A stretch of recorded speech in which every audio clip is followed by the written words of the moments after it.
All right, welcome to another deep dive where we help you become the expert. By taking your sources and finding the absolute gold. That's right, and today we're going to dive into the world of George Soros. The legendary investor. And, you guys sent us his book, The Investment Philosophy of George Soros. So let's unlock his strategies. Yeah, and see how he applies, philosophy to the world of finance. Yeah, it's interesting. It's really interesting that he calls himself a failed philosopher. I know, right? Even though he's one of the most successful investors ever. I mean, it makes you think, right? it really does. Is there something about, deep thinking that leads to success in investing? Yeah, so where do we even begin with someone like Soros? Well, I think you have to start with his early life. I mean, that's crucial Yeah. to understanding how he sees the world. He spent his childhood in Nazi-occupied Hungary, Right. and that really, shaped his thinking. I've heard his father, Tivadar, was a major influence. Oh, absolutely. Tivadar was incredibly resourceful. During the war, he was able to secure false identity papers for his family, Wow. and many others too. And it helped them, escape persecution. It was definitely a risky strategy. Yeah? But it showed young George the importance of navigating uncertainty and finding opportunity in chaos. So Soros's risk-taking wasn't just in his genes, it was instilled in him. From a young age, that's right. Wow. Yeah, and Tivadar also really emphasized adaptability. He believed that in a world where rules can change quickly, that the ability to think on your feet Yeah. and to challenge authority, Yeah. that was paramount. And that's a lesson that clearly resonated with Soros and his approach to the, ever-changing markets. This makes me think about that quote. It is not the strongest of the species that survives, nor the most intelligent that survives. It is the one that is most adaptable to change. Right. It seems like Soros lived by that. Yeah. Absolutely so. Moving on to his time at the London School of Economics. Okay. This is where he encountered Karl Popper. Right. The philosopher whose ideas had a huge impact on him, Yeah. especially Popper's concept of falsificationism. Okay, break that down for me. What is falsificationism? Okay, so falsificationism essentially says that, scientific knowledge advances not by proving theories right, Right. but by proving them wrong. Okay. The idea is that we get closer to the truth Yeah. by identifying what isn't true. Okay, so instead of clinging to an idea, you're actively trying to poke holes in it. Exactly. That's counterintuitive. It is. But Soros saw the brilliance in this. Yeah. He realized that markets, they're inherently flawed. They behave irrationally. Oftentimes, yeah. So by applying falsificationism, he could identify the flaws. Okay. Those moments when conventional wisdom was just wrong. Right. And capitalize on them. So he's profiting from the market's mistakes, Precisely. in a way. Yes, and this leads to, I think, one of the most important takeaways from Soros's investment philosophy, Yeah. recognizing the limits of human knowledge. He fully embraces the fact that we are all prone to error, that our understanding of the world Yeah. is always incomplete. It's a very humbling thought. In a world obsessed with being right, Yeah. Soros finds power in accepting that we'll inevitably make mistakes. That's right.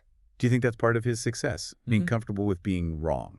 Oh, I think it's a major factor. Yeah. Now, let's talk about one of his most famous concepts, Yeah. and arguably most misunderstood concepts, reflexivity. Reflexivity. I've heard this term thrown around, but I'll admit it's a bit hazy for me. It is a complex idea, but essentially reflexivity describes how our perceptions, how we see things, influence market behavior, Okay. and then how markets reflect back and reinforce those perceptions. Okay. It's like a two-way street. So our beliefs shape the market, and then the market shapes our beliefs. Exactly. Sounds like a recipe for a self-fulfilling prophecy. That's right, either positive or negative. Okay. And this feedback loop can create, you guessed it, market bubbles. Right. You think about it like exuberance. Yeah. This belief in a perfect market.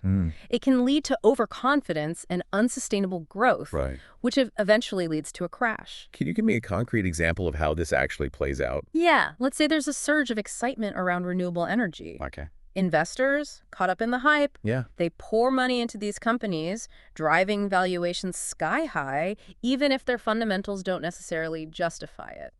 I'm seeing a pattern here.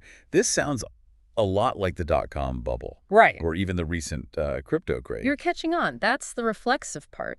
The The rising valuations attract even more investors who see those prices increasing as confirmation that these companies are winners. Right. But eventually, reality sets in, the bubble bursts, and everyone's like, oh, we were just swept up Yeah. in a wave of inflated expectations. This reflexivity concept is so fascinating. So it's not just about understanding the fundamentals of a company. It's also about understanding the psychology of the market. Absolutely. Soros recognizes that markets are driven by both logic and emotion. Right. And sometimes those emotions, greed, fear, hope, FOMO, they can override logic and create these distortions that he so skillfully identifies.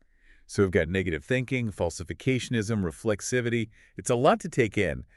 But I'm starting to see how Soros weaves together these seemingly disparate ideas into a powerful investment philosophy. There's definitely more, but I think before we go any further, Yeah. there's one more crucial element we need to discuss.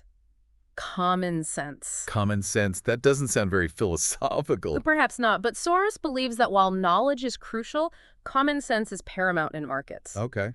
He once said, I made so much money because I understood that markets are imperfect. It's not about clinging to textbook theories. It's about recognizing that real-world markets rarely behave according to those perfect models. Exactly. And this emphasis on practicality takes us back to Soros's childhood and his father's influence. Remember, Tivadar believed in adapting to constant change, challenging authority, and thriving in uncertainty. Right. So it's like Soros is hardwired to question the status quo and see opportunities where others see only chaos. He's not afraid to go against the grain, to bet against conventional wisdom when his common sense tells him something is off. That's a great way to put it.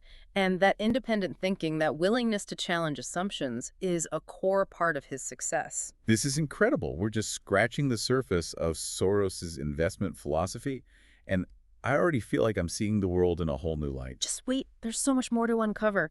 Soros has a lot to teach us about turning mistakes into opportunities Oh, that's good. and embracing fallibility as a path to success. All right, listeners, stick with us. We're about to take a deep dive into Soros's view of mistakes and how he leverages them to his advantage. Okay, so we've talked about how Soros isn't afraid to challenge those traditional ideas and how he's super comfortable with uncertainty. But what about mistakes? I mean, most people see those as setbacks, but Soros seems to have a very different perspective. Yeah, you're right, he does. He believes that mistakes are fertile.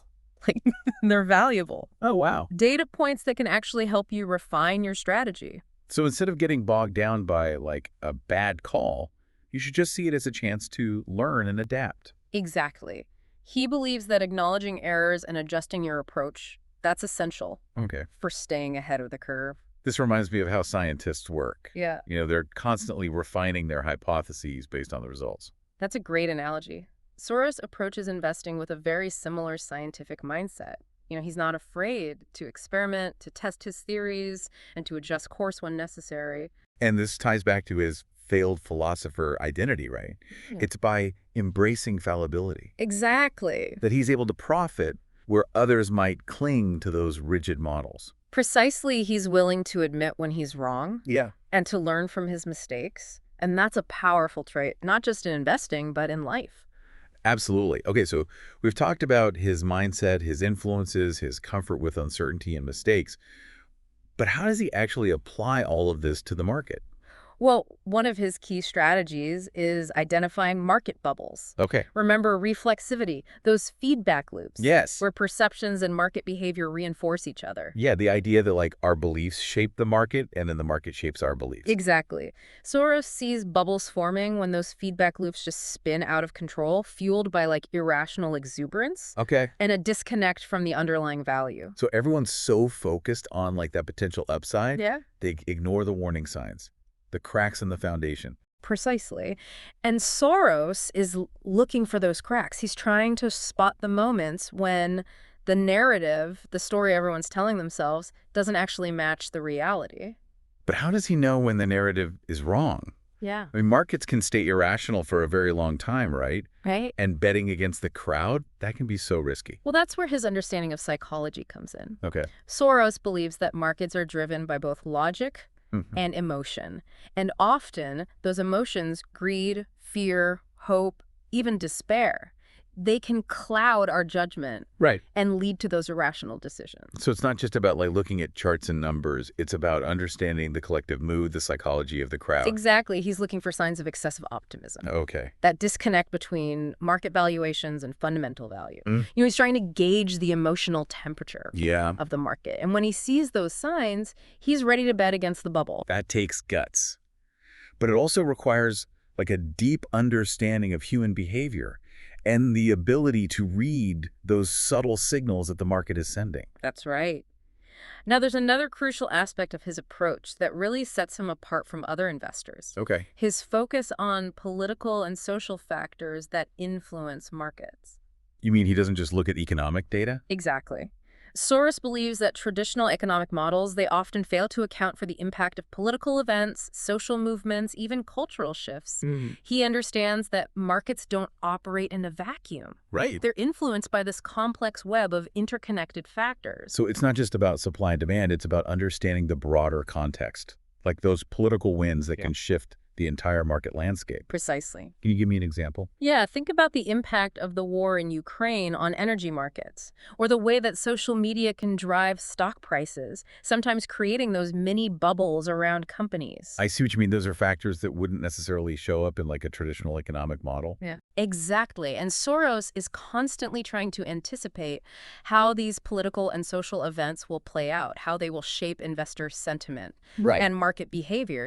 He's looking for those second-order effects, those ripple effects that other people might miss. So it's almost like he's playing this multi-dimensional chess game, factoring in all these complex variables that other investors might ignore. Yeah, that's a great analogy. And this is where his experience growing up in a world that was in turmoil really comes into play. He understands how quickly things can change, how fragile stability can be, and how seemingly unrelated events can have a huge impact on global markets. This is fascinating. It's like his philosophy is a reflection of his life, his understanding of human nature, and just his awareness of how interconnected the world is. That's a great point. And that brings us to one of the most controversial aspects of Soros's approach, his willingness to speculate against currencies. Yes, the currency manipulator.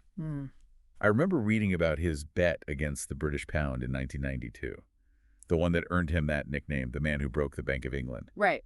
But Soros, he argues that he's simply exposing the flaws in the system, like forcing governments to face the consequences of their policies. That's his argument. He believes that fixed exchange rates, they're inherently unstable. Sure. They create these artificial distortions Yeah. in the market. And he's willing to bet against those distortions, even if it means going up against powerful central banks. But isn't that like incredibly risky? I mean, governments have a lot of power to fight back against those speculators. Soros acknowledges the risks. Okay. But he believes that the potential rewards outweigh the dangers. He sees it as a battle against what he calls financial tyranny, like a way to hold governments accountable. He's not afraid to use his financial power Wow. to push for policies that he believes will benefit society. This is heavy stuff. We're talking about a guy who is willing to take on entire governments, to challenge like the very foundation of the global financial system. It's almost like he's a modern-day Robin Hood, using his financial power to fight for what he believes in. But let's be honest, not everyone sees him as a hero.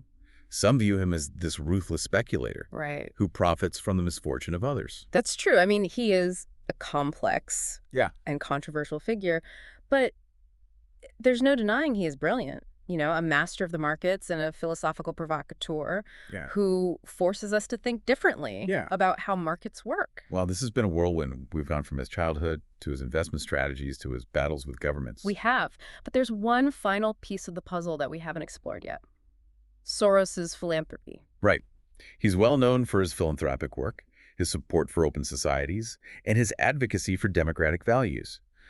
But how does that fit in with his investment philosophy? It seems like a completely different world. It might seem that way, but I think there's a deep connection. Remember, Soros's investment philosophy is based on understanding the flaws in human thinking, the way we distort reality, the bubbles we create, not just in markets, but in society as a whole. So you're saying that his philanthropy is like an extension of his investment philosophy? Exactly. I mean, he sees these distortions everywhere. Okay. In political systems, social structures, you name it. Yeah. Even cultural narratives. And for Soros, closed societies, authoritarian regimes, they're like these giant, dangerous bubbles just waiting to burst. Because they're built on a rigid ideology. Precisely. They suppress dissent. Yeah. They ignore inconvenient facts. They Right. create these really fragile systems that can't adapt to change. It's like the opposite of his approach to markets, Right. which is all about, embracing uncertainty, Yeah. adapting to new information. So his support for those open societies, democracies, individual rights, it's like his way of hedging against those societal bubbles. You could say that, yeah.